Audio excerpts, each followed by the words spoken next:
Hello friends, I'm Abby and today I will be talking to you about all of the books that I read in October. In the month of October, I ended up reading 24 books. So this wrap up, because I'm shorter in time than usual, is going to be as quick as possible. I'm going to be as succinct as possible. You're not going to get a super in-depth thought out of me in this video. It's going to be more of my quick thoughts and whether or not I think you would like the book. So let's get into it. First this month, I read Anxious People by Fredrik Backman. I gave this 5 stars. This is the story about a bank robbery gone wrong, and it turns into a hostage situation. And ultimately, it is a story about people and anxiety and what leads people to make the choices that they do, and kind of the connected piece of humanity. I absolutely loved this. It is like a philosophical notebook full of ideas that connects all of these characters who don't seem to have any connection together.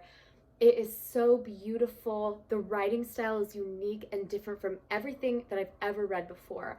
I think if you've read Fredrik Backman, which I hadn't before, the writing style would probably be reminiscent to his other works based on what I've heard people talk about. But I thought that this was absolutely riveting, and it is the book that I chose for my real life book club that is taking place in November, so I'm very excited that I read it. Next up this month, I read I'll Be God in the Dark by McNamara on audiobook, and I gave this 4 stars. This is a true crime nonfiction book about the Golden State Killer. McNamara was kind of an online sleuth, an internet detective.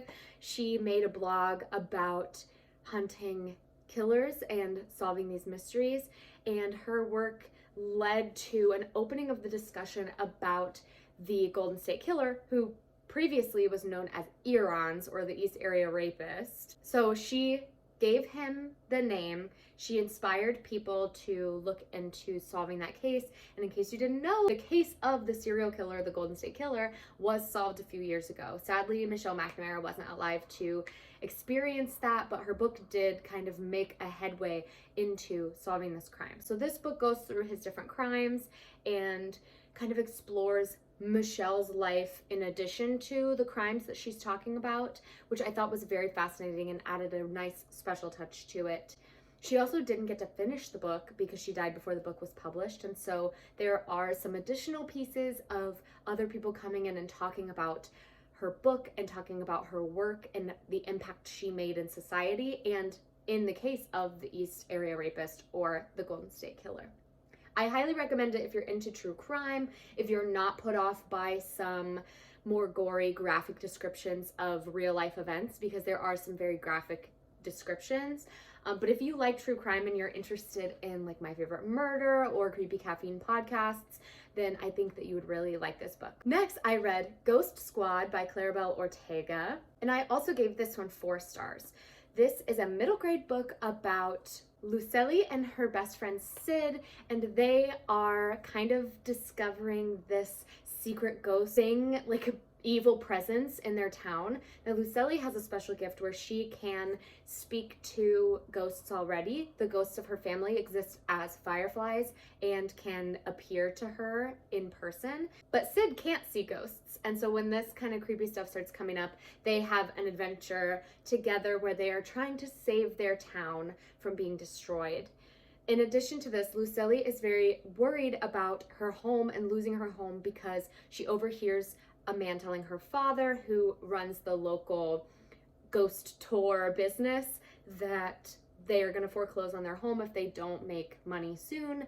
And so she has the additional stress of that. And I thought that that added a very interesting and important element into the story, especially for kids who might be reading it and have experienced some home insecurity, whether they were possibly going to lose their house or whether they just didn't know for certain where they were going to live, and if they're moving and have to leave behind their family, because Lucely's family, her ancestors, are tied to the house, the tree in the backyard. So it definitely added an extra serious element to the story, which I loved. Otherwise, from the serious stuff, this book is essentially, in my opinion, Coco meets Stranger Things meets Hocus Pocus meets Ghostbusters. It is all of those crammed into a very middle grade novel. There's not a whole lot of adult stuff in it. I thought it was enjoyable, but it was kind of surface level for me, which I didn't mind. It was a great adventure and I loved exploring this town, but I did think it pulled a little strongly from all of those different stories and tried to put them all into one. I think that if you like middle grade and you like ghost stories like The Graveyard Book by Neil Gaiman, I think you would really enjoy this book, and it did add a very important discussion about race as well. Next this month, I read In a Dark, Dark Wood by Ruth Ware, and I gave this 3 stars. This is a story about a woman named Nora and a woman named Claire, and they kind of had a falling out many years ago, and then all of a sudden Nora gets an invitation to Claire's bachelorette party and is kind of put off by it. They haven't spoken in 10 years and you don't know why at the beginning of the book, but of course you slowly find out. This is a thriller. It takes place in the woods, and so there's the additional like isolated element as well. It goes back and forth between 2 different perspectives. One of Nora when she is in the hospital. At the very beginning of the book, she's in the hospital after what you assume is going to be a car crash, and she's struggling to remember what happened on this bachelorette party weekend. And then it goes back to the bachelorette party weekend. So those dual perspectives, those dual timelines are very interesting. Overall, I thought this book was fine. I thought it was kind of basic. It centers a lot around like holding grudges. I thought there was a lot of like high school drama that I just didn't really care about, and I didn't really care about any of the characters, which didn't help me as I was reading this book and trying to worry about what had happened to them. I also think that it has an isolated setting, but it wasn't talking about how isolated it was. It didn't really emphasize the isolation that these characters were experiencing. It more just said it was isolated, and I wished that it had been more descriptive of the isolation that they were experiencing.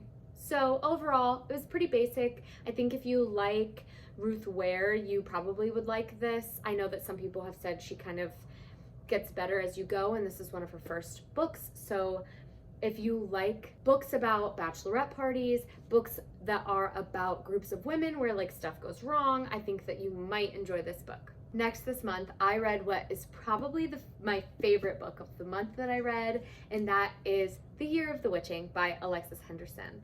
This was absolutely wonderful. I gave it 5 stars, and I would highly recommend it to anybody who likes spooky, witchy, kind of horror movie vibes in a book. I think that this did a great job. So this story is about a young woman named Emmanuel who is growing up in a puritanical society that's run by a man called the Prophet, who is a white man, and he marries young girls and impregnates them. They have kids. That's kind of how the society is running. He has many wives, and Emmanuel's mother was supposed to be one of the Prophet's wives, but she had a baby out of wedlock with another man, and he was a man from the outskirts, so he was black. And when the Prophet got upset about this, she tried to kill him, and she ran into the woods, had her baby out in the woods, and Emmanuel is kind of facing the aftermath of what her mother's decisions were. Of course, has the additional racial tension going on. Her best friend is potentially going to be chosen as the Prophet's wife. It's just so intense. There are so many graphic, gory, like bloody scenes that happen in the middle of a dark wood, and it just was the absolute perfect atmospheric read for Halloween season. It also touched on religion and race and sexuality, huge topics like that are inherently involved in a puritanical society that's run by a man who calls himself the Prophet. They are just interwoven so beautifully that it doesn't feel like you're reading an opinion piece on anything. It just feels like a conversation about what this world really looks like and what is beyond that society. Emmanuel faces all kinds of struggles and meets all kinds of people along the way, and I absolutely loved all of them. There is, of course, it's called The Year of the Witching. There's some badass witches who pop up and are just kind of like, we rule the forest. Really, if you would like any of those things, if anything that I'm talking about appeals to you, I think you should pick this up.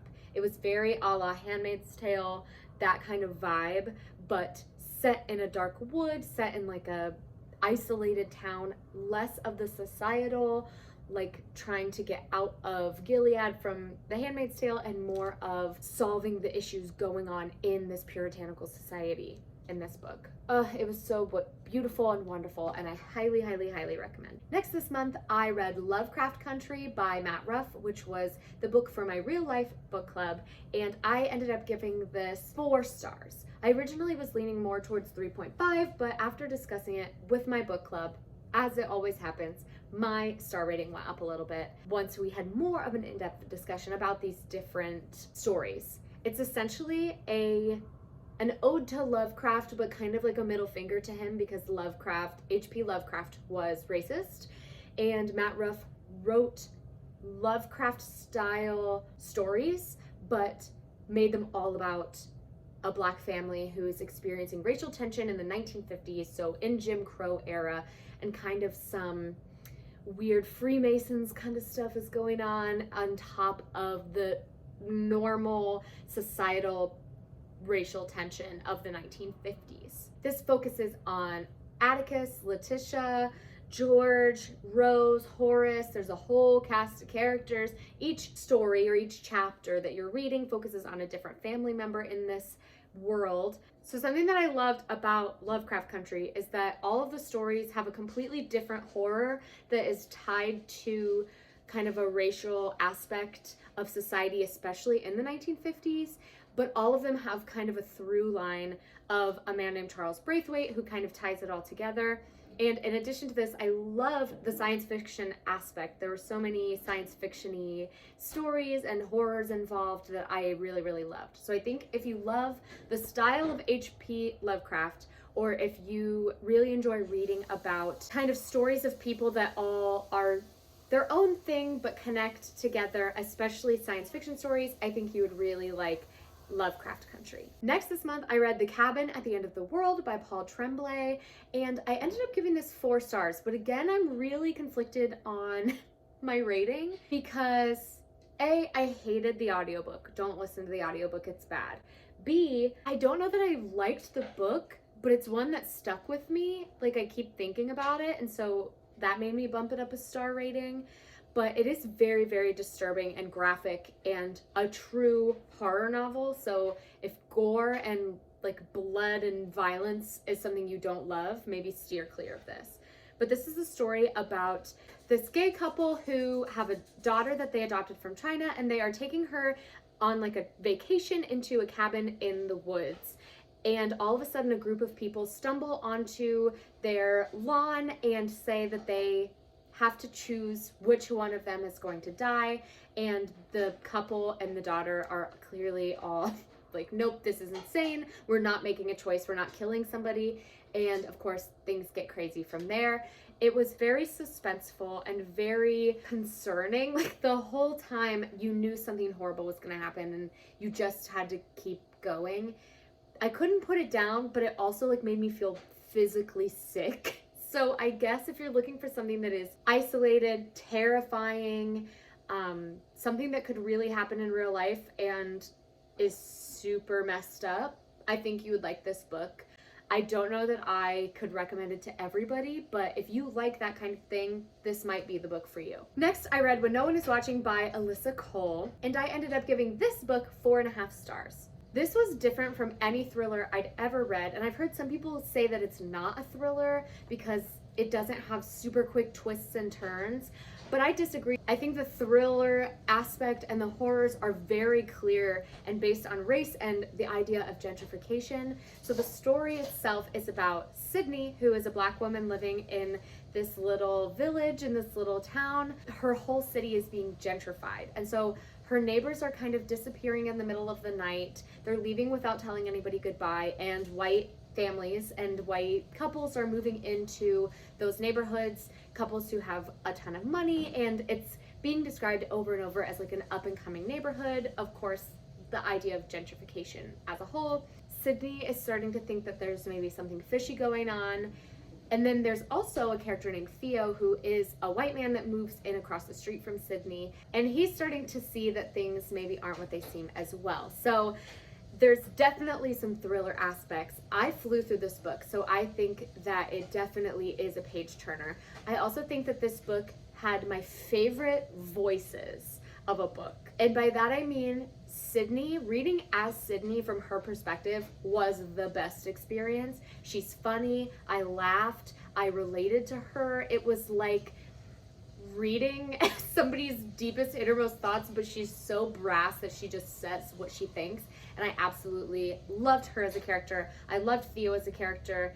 And Alyssa Cole normally writes romance, so there was a little bit of a romance going on in this book, but ultimately it was a thriller at its core, and I think it did exactly what it was meant to do. It was somewhat predictable in my opinion, but I think that especially because it was not a topic that I had known a whole lot about, I think that I really got from the book what I was supposed to get from it, and I got the thrilling aspect as I was reading. So I think if you like thrillers, if you like reading about kind of slow burn societal thrillers, I think that you might really enjoy this. Next, I read Then She Was Gone by Lisa Jewell, and I gave this 4 stars. This is another thriller. It is about a woman whose daughter disappears. So this girl named Ellie disappears, and then 10 years in the future, her mother and family are starting to move on. They're trying to live their lives again, and Ellie's mom goes into a cafe, sees this man, kind of has instant feelings for him and instant attraction, but when she meets his daughter, she starts to think that something weird is going on because she looks exactly like what her daughter looked like, what Ellie looked like when she disappeared. So there's something fishy going on, and she kind of spends the book trying to figure out what it is. Ultimately, I think this book was good. It was predictable, in my opinion, but I didn't mind it because it was written so well and in such an impactful way that I didn't mind that I could guess where it was going. I think the reason it's so predictable is that it's very straightforward with what's going on. There's not a whole lot of sleuthing you have to do in the book.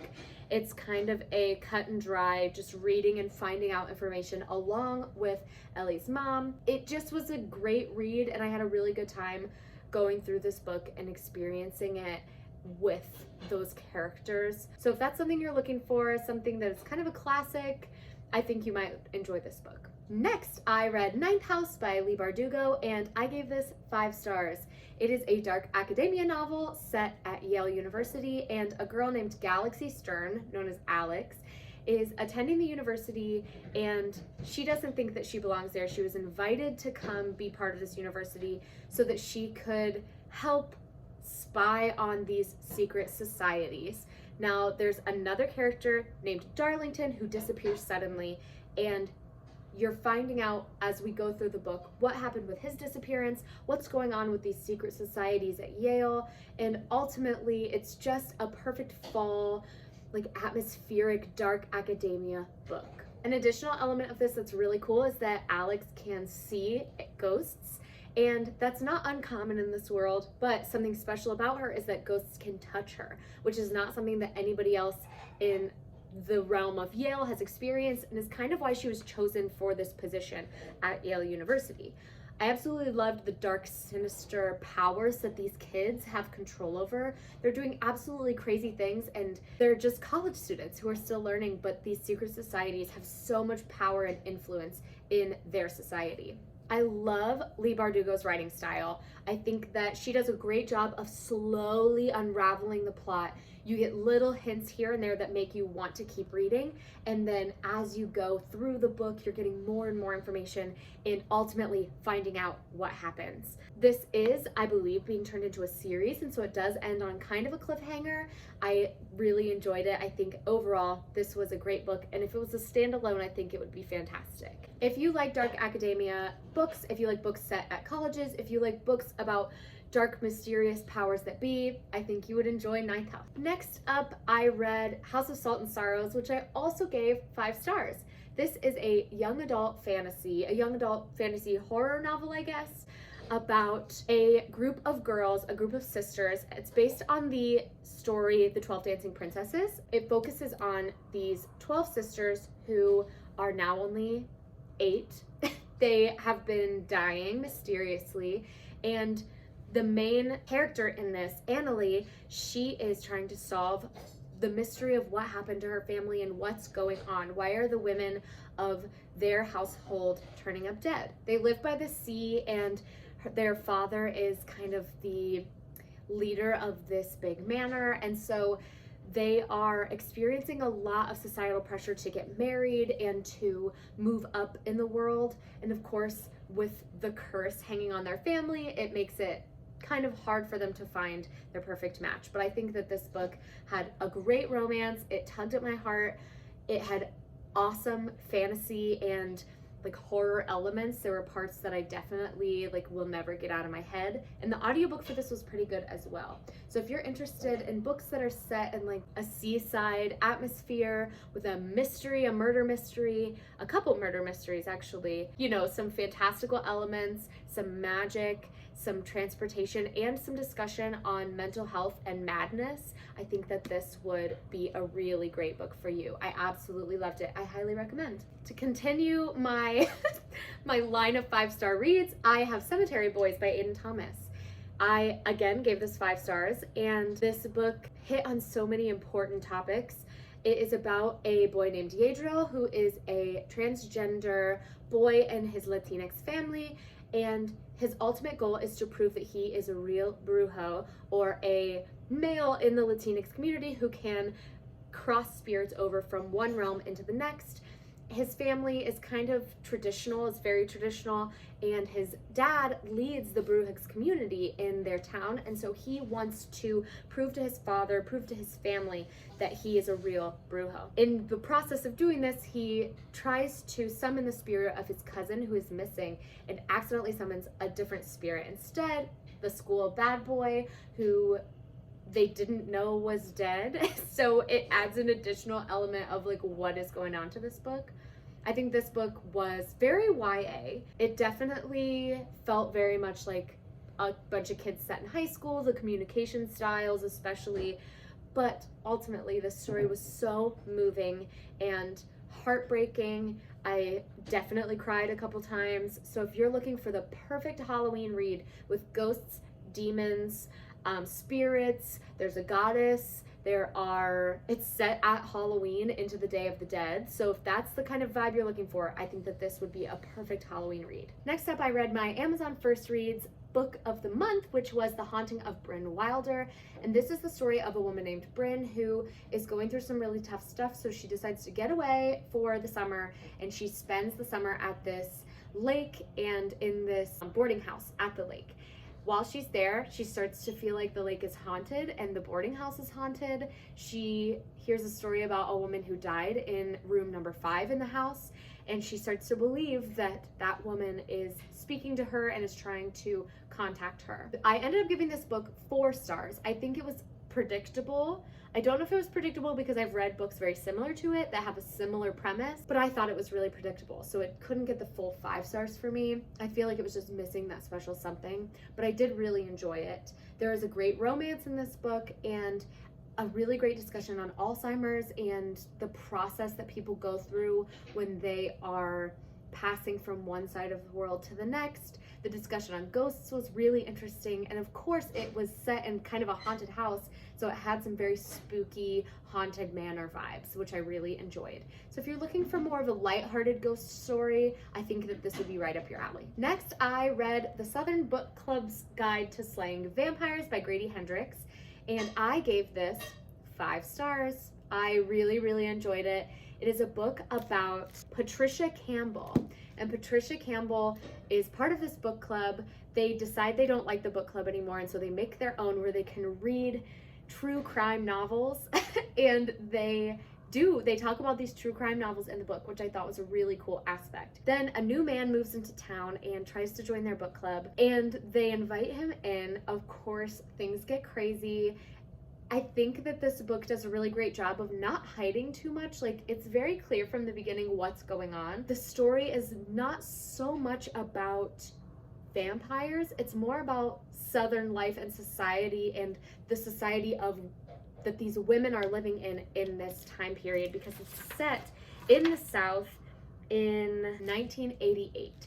So of course these women are Southern belles. They're living with their husbands, and their husbands kind of make all the calls and make all the choices, and this man who moves into town gets in good with the husbands and kind of just starts controlling stuff that the women don't really have any say over. The men call them crazy. There's that element as well of like women who have differing opinions from men are considered insane.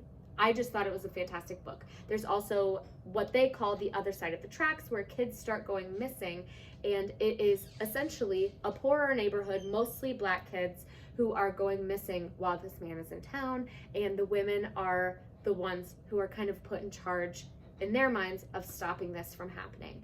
So overall, it was fantastic. I loved the audiobook of this. It's read by Bonnie Turpin, who reads some of my favorite audiobooks. So I highly recommend the audiobook for this. I think it was so good, very riveting. I couldn't put it down. I read it in 24 hours. So I highly, highly, highly recommend this, especially if you're looking for a book that includes vampires or includes monsters of some kind, but with more of a societal aspect to it. Right after that, I read Dead Until Dark by Charlaine Harris, which is another vampire story. And this is set in a small town where vampires are out in the open. They are not hiding anymore, and it's a southern town where people are not very accepting of new ideas and new people. And so Suki, who is a cocktail waitress who can read people's minds, meets this vampire. She can't read his mind, and it's kind of a romance novel about Suki and this vampire named Bill. I ended up giving this 3 stars. I think that I really enjoyed it. I probably would have given it 3.5, but the ending was just very disappointing to me. It ends on a cliffhanger because it's the first book in a series, but I didn't like the cliffhanger. It didn't make me want to keep reading. So I think 3 stars is fair for this. Overall, the romance was great. The storyline was great. There were some really great points in it, but I didn't love it, and I probably won't continue the series. Next, I read 4 graphic novels: Pumpkinheads, Mooncakes, Through the Woods, and The Tea Dragon Society. I talked all about these in a reading vlog where I read all 4 of these graphic novels. They were perfect for fall. I gave them 4 stars for Pumpkinheads, 4 stars for Mooncakes, but closer to a 4.5, 3 stars for Through the Woods, and 5 stars for The Tea Dragon Society. Check out that vlog if you want to see my full thoughts on these graphic novels. Next, I read Verity by Colleen Hoover, which was another thriller written by a romance author. I ended up giving this 4.5 stars. I really, really enjoyed it. I think that it was a little bit predictable, but I actually loved the story and I loved the romance, so I think that it worked really, really well. The story is about a woman who is taking over writing a book for this woman named Verity, who is a very prolific author, but who got into an accident and can no longer write the ending to her series. And so this woman, the main character, steps in and kind of ghostwrites the book for her. Now this kind of results in her going and staying at the house where Verity is living, and of course there's so many like thrilling, twisting stuff that happens in this, and the twist at the end was really great. I thought a little predictable, but again, if you don't mind a little bit of predictability in your thrillers, I think that you would enjoy it. There's kind of a book inside of a book aspect where you're reading Verity's autobiography inside of the book that you're reading, and in addition to that, I think that the romance aspect was very well thought out and gave me a lot to think about in terms of a romance. So I think that if you're looking for, again, a thriller romance, this might be the book for you. It was crazy. It definitely took a lot of weird turns that I wasn't expecting, but I liked it. So I gave it 4.5 stars. After that, I listened to the audiobook of I'm Thinking of Ending Things by Ian Reid, and it was so descriptive. I ended up giving it 4 stars. It wasn't necessarily like the perfect book for me, but it was so descriptive and made me feel like I was standing out in the cold and like I was being watched. I think that the audiobook really added that extra element for me. I really like the second half of this book more than the first half. The first half is kind of like a girl traveling to meet her boyfriend's parents, and she's thinking of ending things. She is thinking of ending the relationship, and that kind of is dampening the mood. She meets this boy's parents and things are really weird. And then the second half, they're kind of traveling back to the hometown that they're from, and they make a couple detours that end up being super creepy and disturbing, but I really, really loved them. I think that the second half was way more interesting to me than the first half. Like, I didn't really care about when she was at his parents' house, but I really cared about the second half when they were traveling back. There's a lot of discussion about philosophical stuff in this. They discuss philosophy almost the entire time that they're in the car, and they talk about all kinds of things that I thought were really, really interesting. There's also one specific part, if you listen to the audiobook, then you probably know what I'm talking about, where one line is repeated over and over, and I literally got so many chills. I was so freaked out. I think it was so well done, and I think that alone made it a 4-star book for me, whereas it was maybe leaning more toward a 3 or a 3.5. Just that one line, that one aspect, put it over the top for me.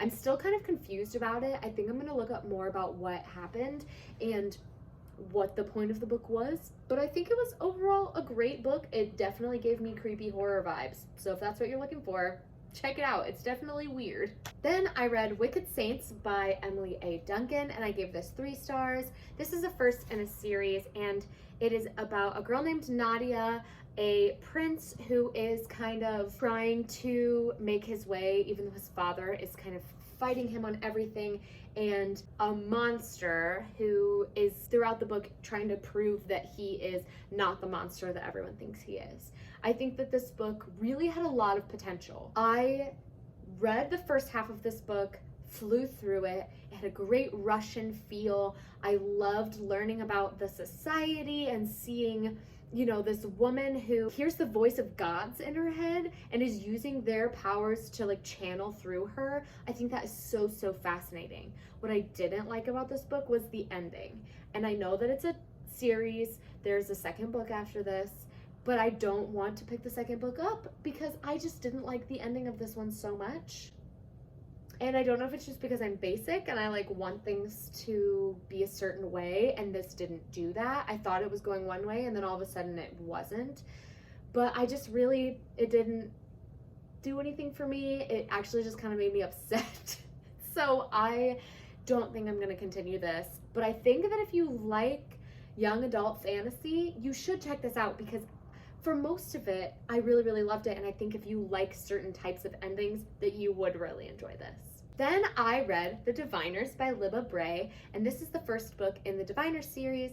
It's set in the 1920s in New York, and this one really strongly features Evie, who is a girl that was sent away from her Ohio town to live in New York with her uncle, and her uncle's obsessed with the occult and is involved in kind of a murder mystery that's going on. And Evie is what's called a diviner, which means she can touch things and get the person's, whoever owns it, can get the story out of that object. She knows their deepest, darkest secrets, and she thinks that that will help her solve this murder mystery that they're trying to solve. I've seen this described as kind of a Scooby Gang type book, and I think that is so accurate. There is a whole group of kids in this that have magical powers or special abilities or are just part of the crew that I really enjoyed. I loved a lot of these characters, but I did really, really enjoy it. I don't know if I mentioned yet, but I gave this maybe 4.5 stars. I haven't decided yet, but I think that this book, I'm definitely going to continue reading in a series. I think this book had some strange language choices. It really hit hard, the 1920s vibe, and the language sometimes was a little off for me, but overall, I think it had great characters, a great story. I cared so much about what all of the characters were doing and what was going to happen. And again, the audiobook was fantastic. So if you like young adult fantasy, please check this out. It's so good. And the last book that I read in the month of October is The Moonlight Child by Karen McQuestion. And I won this in a Goodreads giveaway, so I read it on an ebook. And I ended up giving it 4 stars. I thought it was a pretty good thriller. Again, pretty predictable. I have a theme of predictable thrillers this month, but I think that this book did a lot of great things. So the story is about an older woman who lives next door to a family that she doesn't know very well, but she kind of watches them because her window views their window. And she one night goes outside to see a blood moon, and she sees a young girl washing the dishes in the middle of the night. And right after she sees this young girl, the mom comes and grabs the little girl and drags her away. Now, the elderly woman is certain that this family does not have a young girl that lives with them. And so she is kind of trying to figure out this mystery of who this little girl is. And on top of that, she is given this foster child who is going to be staying with her for a little while they are trying to find a home for her and find a place for her to settle down. She's saving up to go to college, but she just needs a place to live. And so this woman takes in this, I think she's maybe 19-year-old girl who is just trying to find her way and make a life for herself now that she's out of the foster care system. I think this book had really great points on the foster care system and social services, the way the system works in terms of trying to help children who need help. And I think that that really struck a chord with me, since I do work with children's services a lot as a school counselor. I think that seeing that process described so accurately in a book was very interesting. And I loved getting to see social services be used as a positive thing and not necessarily a negative, because I feel like a lot of books will use social services as kind of a way to say that they won't help kids, but I loved seeing them do their best to help this family and this girl in this book. I think the thrilling aspect was great. Again, it reminded me a little bit of Then She Was Gone by Lisa Jewell, so maybe don't read those books in the same month, because I think that the themes and the storyline would be a little too similar for you, but I really, really liked it. I gave it 4 stars.